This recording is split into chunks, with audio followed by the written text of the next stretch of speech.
নমস্কাৰ আপোনালোক সকলোকে পুনৰবাৰ স্বাগতম নসমাই মজিদ বন্ধুসকল পলগতে চাওক আজি 9টা গুৰুত্বপূৰ্ণ খবৰ।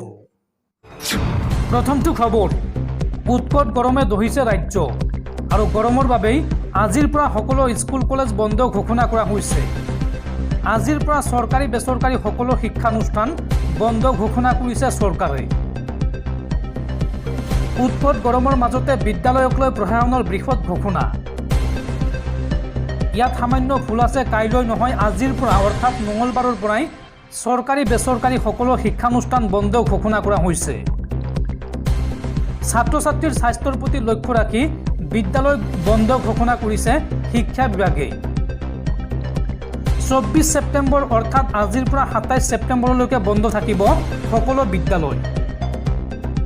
কামৰূপ মহানগৰ জিলাত শিক্ষা বিভাগে জাৰি কৰিছে এই নিৰ্দেশনা আৰু আজিৰ পৰা কামৰূপ মহানগৰ জিলাৰ সকলো স্কুল কলেজত প্ৰযোজ্য হ'ব এই নিৰ্দেশনা। পৰৱৰ্তী খবৰ, ৰাজ্য চলাবলৈ ধন নাই হিমন্ত চৰকাৰৰ। আজি পুনৰ 250 কোটি টকাৰ ঋণ ল'ব হিমন্ত বিশ্ব শৰ্মাৰ চৰকাৰে আৰু বৰ্তমান 1,57,000 কোটি টকাৰ ঋণত পকবকাই আছে ৰাজ্য চৰকাৰ। ধাৰ লৈ তৎ পোৱা নাই হিমন্ত বিশ্ব শৰ্মাৰ চৰকাৰে। আজি পুনৰ 250 কোটি টকাৰ ঋণ ল'ব হিমন্ত চৰকাৰে। উল্লেখযোগ্য যোৱা 17 ছেপ্টেম্বৰত হিমন্ত চৰকাৰে একেদিনাই 500 কোটিকৈ 1000 কোটি টকাৰ ঋণ লৈছিল আৰু এসপ্তাহৰ ভিতৰতে 1250 কোটি টকাৰ ঋণ ল'লে হিমন্ত চৰকাৰে। একে মাহতে 3বাৰকৈ ঋণ ল'লে হিমন্ত চৰকাৰে। ইয়াৰ পূৰ্বে যোৱা আগষ্ট মাহত 2000 কোটি টকাৰ ঋণ লৈছিল হিমন্ত বিশ্ব শৰ্মাৰ চৰকাৰে। 7 আগষ্টত 1000 কোটি টকাৰ ঋণ লোৱাৰ পিছত আৰু 27 আগষ্টতো পুনৰবাৰ 1000 কোটি টকাৰ ঋণ লৈছিল হিমন্ত চৰকাৰে আৰু বৰ্তমান 1,57,000 কোটি টকাৰে ধাৰুৱা ৰাজ্য চৰকাৰ। বিত্তীয় সংকটৰ জোৰা মাৰিবলৈ প্ৰত্যেক মাহে ঋণ লৈয়ে আছে অসম চৰকাৰে। ঋণ লোৱাৰ ক্ষেত্ৰত অভিলেখ ৰচিছে হিমন্ত চৰকাৰে। বিগত বিত্তীয় বৰ্ষত হিমন্ত চৰকাৰে লৈছিল 20,000 কোটি টকাৰ ঋণ আৰু চলিত বিত্তীয় বৰ্ষৰ মাত্ৰ 6টা মাহতে হিমন্ত চৰকাৰে এই পৰ্যন্ত ল'লে প্ৰায় 7,000 কোটি টকাৰ ঋণ। চলিত বিত্তীয় বৰ্ষৰ 4 এপ্ৰিলত লৈছিল 1000 কোটি টকা, 30 এপ্ৰিলত লৈছিল 1000 কোটি টকা, লগতে 28 মেত লৈছিল 1000 কোটি টকা, 8 জুনত লৈছিল 634 কোটি টকা আৰু 23 জুলাইত লৈছিল 1000 কোটি টকা। হিতাধিকাৰীক সন্তুষ্ট কৰিবলৈ ধাৰৰ উপৰিও ধাৰ লৈছে হিমন্ত চৰকাৰে। অতি ভয়ানক দিশত গতি কৰিছে অসমৰ অৰ্থনীতি। টেটুগুৰিলৈকে ধাৰত পোত গৈছে হিমন্ত চৰকাৰ। ৰাজ্য চলাবলৈ টকা নাই হিমন্ত বিশ্ব শৰ্মা চৰকাৰৰ আৰু হিমন্ত চৰকাৰৰ 3 বছৰীয়া কাৰ্যকালত গঢ়ি উঠিছে ঋণৰ পাহাৰ। পৰৱৰ্তী খবৰ, উচ্চতম ন্যায়ালয়ৰ গুৰুত্বপূৰ্ণ ৰায়দান। এতিয়াৰ পৰা শিশু পৰ্ণগ্ৰাফী চোৱা আৰু ডাউনলোড কৰাটো গণ্য কৰা হ'ব অপৰাধ হিচাপে। তেনে ব্যক্তিৰ বিৰুদ্ধে পক্সো আইনৰ অধীনত ৰুজু কৰা হ'ব গোচৰ। আজি এই ঐতিহাসিক ৰায়দান দিছে দেশৰ উচ্চতম ন্যায়ালয়ে। দৰ্শকসকল আৰু বহুতো গুৰুত্বপূৰ্ণ খবৰ আছে। তাৰ আগতে আপোনাক জনাওঁ যে যদি আপুনি এতিয়ালৈকে এইটো ভিডিঅ'ত লাইক কৰা নাই তেন্তে এতিয়াই ভিডিঅ'টোত লাইক কৰি দিয়ক আৰু এনেকুৱা ধৰণৰ ভিডিঅ'সমূহ নিতৌ চাবলৈ চেনেলটো ছাবস্ক্ৰাইব কৰি কাষত থকা বেল আইকনটো প্ৰেছ কৰি ৰাখক। পৰৱৰ্তী খবৰ, সাৱধান, পুনৰ ভয়ংকৰ গতিত আহি আছে সাগৰীয় ঘূৰ্ণীবতাহ। এইবাৰ তাণ্ডৱ লীলা চলাইছে ঘূৰ্ণীবতাহ য়াগিয়ে। বিশ্বৰ 4খনকৈ দেশত চলাইছে তাণ্ডৱ লীলা। সাগৰীয় ঘূৰ্ণীবতাহ য়াগিৰ প্ৰভাৱত মুহূৰ্তৰ ভিতৰতে তছনছ হৈছে হাজাৰ হাজাৰ ঘৰ আৰু কাল ধুমুহা য়াগিৰ তাণ্ডৱত এই পৰ্যন্ত মৃত্যু হৈছে 384 জন লোকৰ, সন্ধানহীন হৈছে 89 জন লোক। এই কাল ধুমুহা য়াগিৰ প্ৰভাৱ পৰিব অসমতো। কাল ধুমুহা য়াগিৰ ভয়ংকৰ ৰূপ। য়াগিৰ প্ৰভাৱত বিধ্বস্ত হৈছে বিশ্বৰ 4খনকৈ দেশ।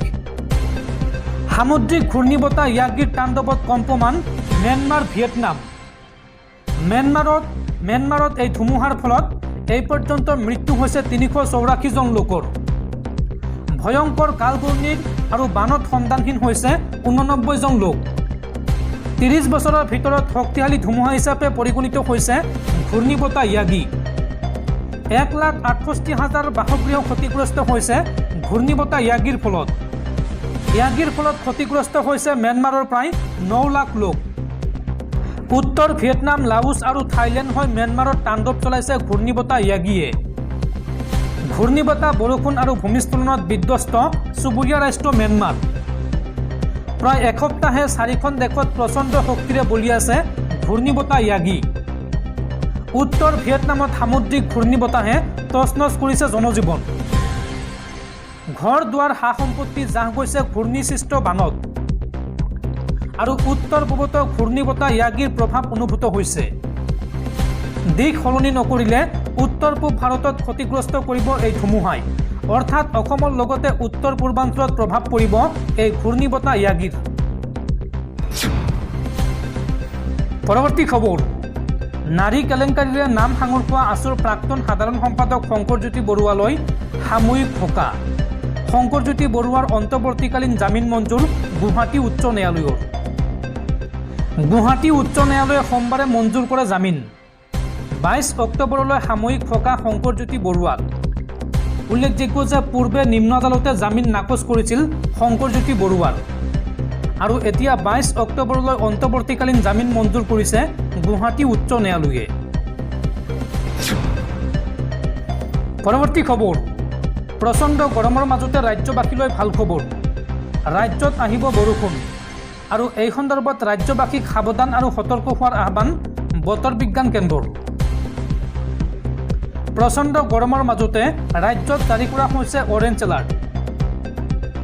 ৰাজ্যবাসীক সাৱধান আৰু সতৰ্ক হোৱাৰ আহ্বান বতৰ বিজ্ঞান কেন্দ্ৰৰ।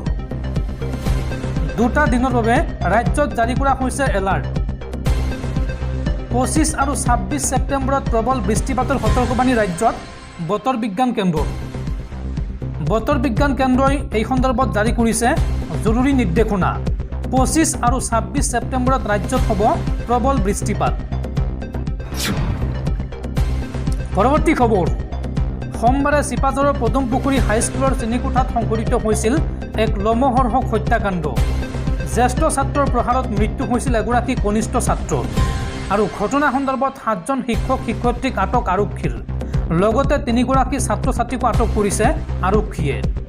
ঘটনা সন্দৰ্ভত আৰক্ষীয়ে তদন্ত অব্যাহত ৰাখিছে। পৰৱৰ্তী খবৰ, গাজাত ইজৰাইলৰ আক্ৰমণ চলি থকাৰ মাজতে পেলেষ্টাইনৰ ৰাষ্ট্ৰপতিক সাক্ষাৎ প্ৰধানমন্ত্ৰী মোদীৰ। আৰু এই বিষয়টোক লৈ এতিয়া বিশ্বজুৰি চৰ্চা।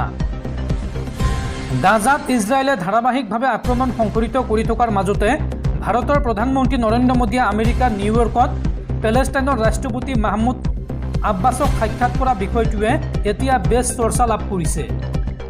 দুয়োগৰাকী নেতাৰ মাজত হোৱা আলোচনাৰ সময়ত প্ৰধানমন্ত্ৰী মোদীয়ে গাজাৰ মানৱীয় পৰিস্থিতিক লৈ গভীৰ উদ্বেগ প্ৰকাশ কৰে। ইয়াৰ লগতে প্ৰধানমন্ত্ৰী মোদীয়ে গাজাত শান্তি আৰু স্থিতিশীলতা পুনৰুদ্ধাৰৰ বাবে ভাৰতৰ সমৰ্থন নিশ্চিত কৰে। উল্লেখযোগ্য যে প্ৰধানমন্ত্ৰী মোদী 3দিনীয়া ভ্ৰমণত আমেৰিকালৈ গৈছে আৰু দ্বিতীয় পৰ্যায়ৰ ভ্ৰমণত তেওঁ নিউয়ৰ্কত আছে। এই সময়ত তেওঁ ৰাষ্ট্ৰসংঘৰ সাধাৰণ পৰিষদৰ অধিৱেশনৰ আঁৰত মাহমুদ আব্বাছক সাক্ষাৎ কৰে। সন্ত্ৰাসবাদী সংগঠন হামাছ আৰু ইজৰাইলৰ মাজত আৰম্ভ হোৱা যুদ্ধৰ পৰিণতিত যথেষ্ট ক্ষতিগ্ৰস্ত হৈছে গাজা। ইজৰাইলে গাজাত দ্ৰুত আক্ৰমণ চলাই হামাছৰ ঘাটিসমূহ ধ্বংস কৰিছে। আৰু এই সন্দৰ্ভত পেলেষ্টাইনৰ ৰাষ্ট্ৰপতি মাহমুদ আব্বাছৰ সৈতে হোৱা আলোচনাৰ পিছত প্ৰধানমন্ত্ৰী মোদীয়ে ছ'চিয়েল মিডিয়া প্লেটফৰ্ম এক্সত লিখিছে যে নিউয়ৰ্কত ৰাষ্ট্ৰপতি মাহমুদ আব্বাছক সাক্ষাৎ কৰিছিলোঁ। অঞ্চলটোত শান্তি আৰু স্থিতিশীলতা পুনৰুদ্ধাৰৰ বাবে ভাৰতৰ সমৰ্থন পুনৰবাৰ উল্লেখ কৰোঁ। পেলেষ্টাইনৰ জনসাধাৰণৰ সৈতে দীৰ্ঘম্যাদী বন্ধুত্ব আৰু শক্তিশালী কৰাৰ বাবে মত বিনিময় কৰোঁ, এই মন্তব্য কৰে প্ৰধানমন্ত্ৰী মোদীয়ে। পৰৱৰ্তী খবৰ, বিজেপিৰ বেয়া দিন আৰম্ভ হ'ল নেকি? বিজেপিৰ পক্ষত নাই ৰাজ্যৰ সংখ্যালঘু ৰাইজ। উজনি অসম আৰু BTADত জনপ্ৰিয়তা হ্ৰাস পাইছে বিজেপিৰ। বিজেপিৰ সদস্যভৰ্তি অভিযানত আশানুৰূপ ফল নেদেখি এতিয়া চিন্তিত বাজপেয়ী ভৱন। ৰাজ্যৰ সংখ্যালঘু ৰাইজ নাই বিজেপিৰ পক্ষত। উজনি অসম আৰু BTADত জনপ্ৰিয়তা হ্ৰাস পাইছে বিজেপিৰ। 50ৰো অধিক সমষ্টিত 30,000 সদস্য ভৰ্তি নহ'ল বিজেপিত। লোকসভা নিৰ্বাচনত 90খন বিধানসভা সমষ্টিত অগ্ৰগতি লৈছিল বিজেপিয়ে আৰু এইবাৰ সদস্য ভৰ্তি অভিযানত আশানুৰূপ ফল নাপালে বিজেপিয়ে। সমষ্টিয় সদস্যৰ তালিকা দেখি হতভাগ ৰাজ্যিক বিজেপি। সদস্য ভৰ্তিৰ তালিকাৰ শীৰ্ষত আছে মুখ্যমন্ত্ৰী হিমন্ত বিশ্ব শৰ্মাৰ সমষ্টি জালুকবাৰী সমষ্টি আৰু দ্বিতীয় স্থানত আছে মন্ত্ৰী পীযুষ হাজৰিকাৰ সমষ্টি জাগিৰোড সমষ্টি আৰু তৃতীয় স্থানত আছে মন্ত্ৰী জয়ন্ত মল্ল বৰুৱাৰ সমষ্টি নলবাৰী সমষ্টি। জালুকবাৰী সমষ্টিত বিজেপিৰ সদস্যৰ সংখ্যা হৈছে ৭৬,২৬৮ গৰাকী। জাগিৰোডত বিজেপিৰ সদস্যৰ সংখ্যা হৈছে ৭৫,১০৭ গৰাকী। নলবাৰীত বিজেপিৰ সদস্যৰ সংখ্যা হৈছে ৭২,৮০৬ গৰাকী আৰু ৰাজ্যিক বিজেপিৰ সভাপতি ভৱেশ কলিতাৰ ৰঙিয়াত সদস্যৰ সংখ্যা হৈছে ৫১,৭৯১ গৰাকী। বিটিআৰ আৰু সংখ্যালঘুৰ সমষ্টিত সদস্যৰ সংখ্যা নিৰাশাজনক। ওদালগুৰিত বিজেপিৰ সদস্যৰ সংখ্যা ১৯,৮৭২ গৰাকী। মাজবাটত ২০,০৩১ গৰাকী। বাক্সাত ১৭,৩১৫ গৰাকী সদস্য। কোকৰাঝাৰত মাত্ৰ ৭,৩৬৩ গৰাকী। গোসাইগাঁৱত মাত্ৰ ৯,৫৪০ গৰাকী। সেইদৰে সংখ্যালঘু এলেকা চেঙাত মাত্ৰ ৩,৯১৯ গৰাকী। মন্দিয়াত ৪,২৪০ গৰাকী। চমৰীয়াত ৬,৭৯৩ গৰাকী। পাকা বেতবাৰীত ৪,৬০৩ গৰাকী সদস্য ভৰ্তি হৈছে বিজেপিত। উজনি অসমৰ টিয়কত মাত্ৰ ১৪,১৩৯ গৰাকী। তিতাবৰত ১৩,৬৭২ গৰাকী সদস্য ভৰ্তি হৈছে বিজেপিত। তেজপুৰত মাত্ৰ ২৪,৯৩৬ গৰাকী। লখিমপুৰৰ ৰঙানদীত ২৩,১৭৯ গৰাকী আৰু দেওবাৰলৈ ৰাজ্যত বিজেপিৰ সদস্য ভৰ্তিৰ সংখ্যা হৈছেগৈ ৩৫,৭৬,৬৪৬ গৰাকী।